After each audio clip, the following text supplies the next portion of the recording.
What's going on, everybody? Off the Mic Sports Network here, talking some college football. I mentioned it yesterday, and I know some Tennessee fans got at me in the comments saying, "Man, we had the worst coaching search ever." And back in 2017, and thank you people for reminding me on that. But following up on a story that I had the other day with this disastrous Penn State coaching search, where Kalani Sitake has said no, Kurt Signetti has said no, Brent Key has said no, Jeff Brom has said no. I could keep going. Eli Drinkwitz, Clark Lee, all these big names have turned down Penn State despite them firing their head coach in October. And here we are 2 months later, what, at 50 days or something like that, and they still don't have a head coach. And their recruiting class was like in the 110s in terms of rankings, and that's not acceptable for Penn State.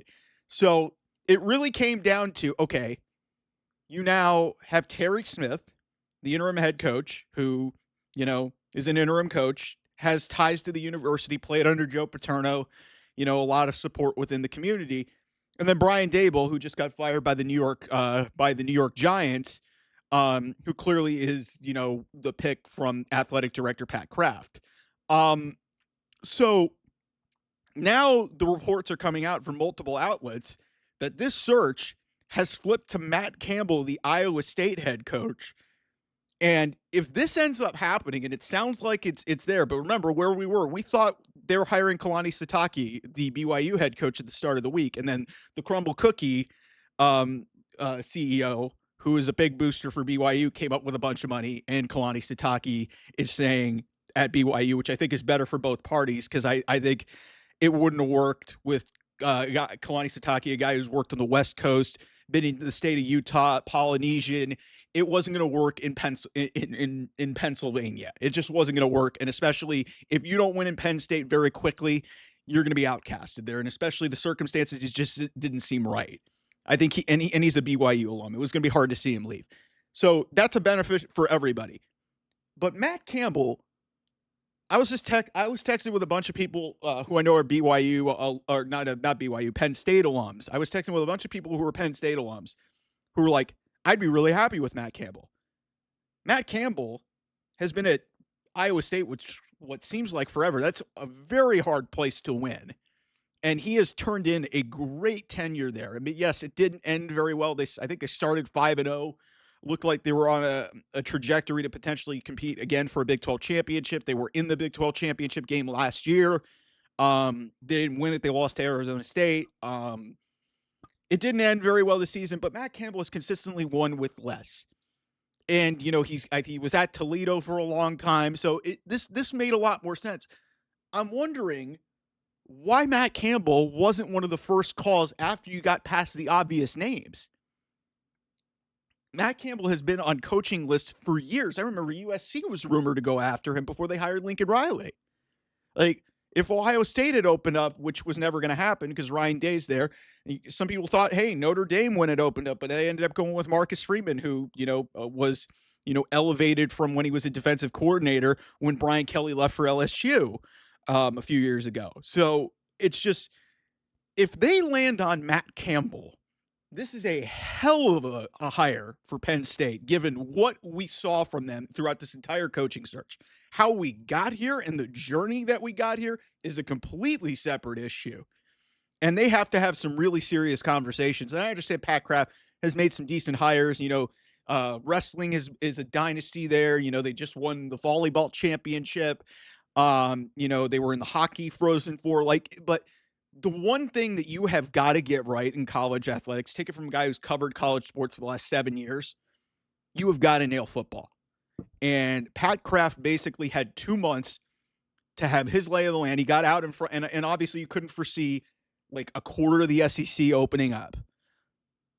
But the fact that you're basically left at your last thing, and fortunately, you are so lucky if you're able to get Matt Campbell to sign on the dotted line and come to State College, because universally, this guy is considered one of the great coaches in college football. He is Iowa State, again, winning in Ames. That is not easy to do. He's done it with a lot of lower level talent. He's been able to develop in a culture where it's about the portal And it's not really about development. It's really about, being able to recruit within the portal and, um, make, roster retention and that type of stuff. So, this is interesting, man. Like I said, Penn State, they'll get a pass if they get Matt Campbell. But to me, this is the life preserver that is preventing this from turning into one of the worst coaching searches ever. Like I said, and thank you for those who reminded me. The Tennessee in 2017,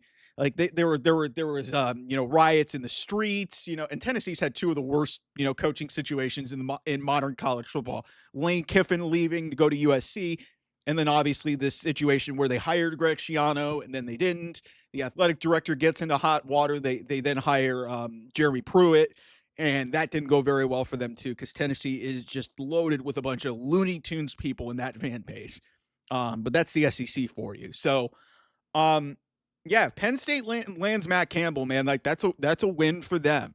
But the fact that this took him this long to get to Matt Campbell, that's what's really dumbfounding to me. There are a lot of it's almost like they thought they were too important for everyone else. And then like all of their other options just kept saying, no, we're getting more money. We're staying at home. Alumni are staying where they are. We don't want to go to Penn State.